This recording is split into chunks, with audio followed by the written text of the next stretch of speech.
We all want to take our dogs with us when we go on a trip or even when we just run some errands. So it's important that our dog remains safe in the car. So today I want to focus on some really important aspects of keeping your dog from jumping out of the car, especially if you're on a busy street, in a parking lot, or even in your own driveway. It can lead to a lot of dangerous situations. If your dog, first of all, is traveling in your car, make sure the dog is properly restrained and never ever travel with your dog in the front seat of your car. If you travel with your dog in the front seat, you run a huge risk of the dog being injured by airbags going off or by falling into you or crashing into you. If you have an accident, there's a lot of terrible things that can happen when you travel with your dog in the front seat. Very, very dangerous. Also, make sure your back windows are up. Don't allow your dog to dangle his head outside of the car when you're traveling. And if at all possible, restrain your dog in the back seat using a crash-tested harness for your dog. I'll put the links down below for some crash-tested harness so you can get them online. But really, really, really important that you understand, if you have an SUV like this, we always travel with our dogs in crash-tested safety crates that are in the back of the SUV. If you have a regular 4-seater car or a 2-seater car, I would say it's nearly impossible to find a crate for those cars. You can put a crate in the back seat, but a crash-tested safety harness is just as good of an option. So really opt for that. Make sure your dog is safe. But today we're here to talk about keeping your dog from just jumping out of the car when they want to, and it's a real common thing that happens. So first of all, I like my dog on a leash. You're not going to be able to keep the dog on a leash in your back seat. A lot of people like to take them off. In the beginning, I recommend leaving it on because you don't want your dog to fly out of the back seat. Some people will say that the leash can get tangled, so that's another safety concern you're going to have and another thing you're going to want to address. But let's talk about keeping the dog from just jumping out of the door when the dog is in the car. So first of all, let's get Duany into the car, I should say. Duane.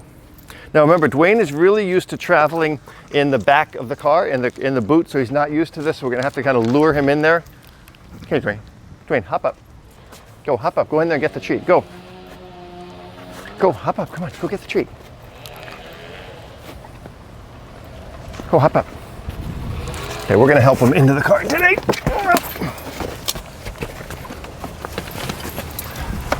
So the first thing we're going to want to do here is teach this dog a barrier. So when the dog is in the car, we want to teach the dog that this is, just because I'm opening the door, is not an invitation to get out. So I'm going to say no. Good. No. I'm going to keep repeating this exercise. No. Similar to crate training here, what we're doing is we're kind of teaching the dog that the bad thing or the obstacle is the door, not me. I'm not pushing my dog into the car. I'm using the door for this. But when it disappears, I want him to know that it can come right back, right? So now he's waiting a little bit better. Good boy. And I want to mark that. That's a good boy. And I want to spend a little time teaching him that being in this car is good even when the door is open. Because there you go. So that's the behavior I'm looking for. He's lying down, and even though I have the treat here, and I'm going to throw the treat on the ground, this is going to be a little distraction. And the reason I want to use this distraction is because if I'm opening my door and another dog is going by, or a cat is going by, or a child on a bicycle is going by, he's going to be likely to try to jump out and chase those, right? Good boy, Duane Mater. That's a good boy. And I'm going to reward him in here. I'm not going to let him out. And the key thing for you is going to be to make sure the dog knows that just because this door opens, don't let him out every time. That's the sloppy habit that people get into. So they'll start to see, or I should say the dog will start to see, that this door opens and right away I say, let's go, right? So if it's always here and then let's go, nope. He thinks, boom, every time that door opens, he forms the habit of getting out of the car. Wait. That's the word I want you to teach your dog, is the word wait. Wait. Good boy. And then reinforce that with a positive, because the negative is going to be, you're going to slam this door in your dog's face, right? And I know that sounds kind of crass, but this is about saving his life. Also, be aware that I'm letting the dog out on the passenger side. So that means if I parked on the street, This is the side that would be against the sidewalk. I would not want to let him out on the side facing the street, because that would be obviously a very dangerous thing. Good. So watch. As soon as I touch this, wait. Good boy. Now he doesn't know the word wait. This is the first time we're really using it with him. Good wait. And then I'm going to give him the treat. And now I'm going to reach here and I'm going to say, come on, let's go, Duane. And I'm going to let him have these treats intentionally. Good boy. Because now he knows there's something out here he likes, right? So I'm going to put him back in the car. Nothing a little cheese can't help with. Hop up, Duane. Go, hop up. Hop up. Up you go, Duane, Mater. Also be aware that an SUV is a really high jump for a dog to jump down on. So they can really do some damage on the shoulders. Duane is a jumper, he's an agility dog, so he knows this. But this is something I'd really focus on if I had a lower car, right? A sports car, a regular four-door car. So watch. Now he's going to know there's cheese on the floor, because I'm going to put it on the floor, and it's kind of where it was last time. When I open this, I'm going to say, wait. Now look what he just did automatically. He sat down, right? And he's going to see this cheese on the ground. Wait. Wait. I'm not telling him phooey. I'm not telling him he can't have the cheese. I'm simply telling him wait. And what I'm going to do when I teach him the wait is I need to form a behavior. I need to reward him for being here, right? This is a really important component, that he waits here. Good wait. That's a good boy. That's a good wait. And I can close the door, right? And I can do it again. The minute I touch this handle and I open it, I say, wait. Now watch, see what he did? He laid back down. And that's his safety factor. That's a good boy, Duane. That's a very good boy. And I'm going to reward him here. Whoops, that one fell on the floor. There you go. Good. Wait. Now I'm going to test it a little bit. Good. Good wait, Duane Mater. Good boy. Now he sees this piece on the floor. Wait.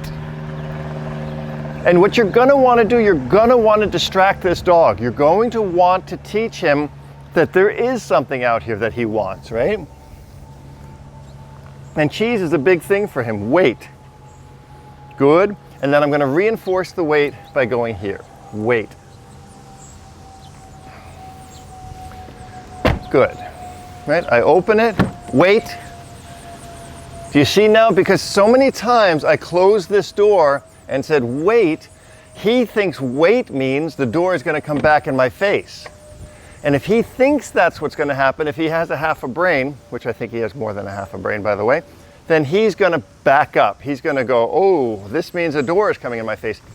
What's really important is that we teach the dog that our words have a significance, right? Our word has a meaning. If I just say wait and don't do anything, and then he jumps out and I say, uh-oh, oh, that wasn't good, or oh boy, oh boy, oh boy, and there's no negative implication to my command, he's never going to learn it. And you're being highly unfair to the dog. But he knows wait means I'm going to slam that in your face. And it sounds crass, right? So I say wait and I slam this in his face. But if he runs out, jumps out of the car, gets hit by a car, chases something or anything like that, then that's really cruel. So I don't mind having a little harshness to the correction of wait being that. And what he's going to do when he hears the word wait, he's going to wait, wait. And now see the difference? Even though I said wait while I was opening the door all the way, he sat back. And that's where he's sitting, and that's where he's waiting. And that's really important. So he's in a wait command, and then what I'm going to do, I'm going to say, good, wait. I'm going to reach in, I'm going to grab his leash, and then I'm going to, no, wait. Even though I have the leash, I don't want him jumping. Wait. Good boy. And then I'm going to release him. Okay. And he's going to get his treat. That's it for this video. Hope you enjoyed it. Hope you loved it. Hope you give your dog every skill and every tool to survive and to live a happy, healthy, and safe life with you for the rest of their life. That the dog doesn't end up in a shelter, doesn't end up injured, or worse yet, killed because of a mistake that I didn't cover to help you learn in order to give your dog the best life possible. So Duany and I saying goodbye, and we love you, and we love all your dogs, and we love the Duany, and we love shelter dogs and breeder dogs and working dogs and dogs that just do nothing but sit on the couch and watch TV. We love all dogs, and we hope that you'll love your dogs just as much. Right, Duany? What do you think? Yeah, you're a good boy, Duany. Okay, take care.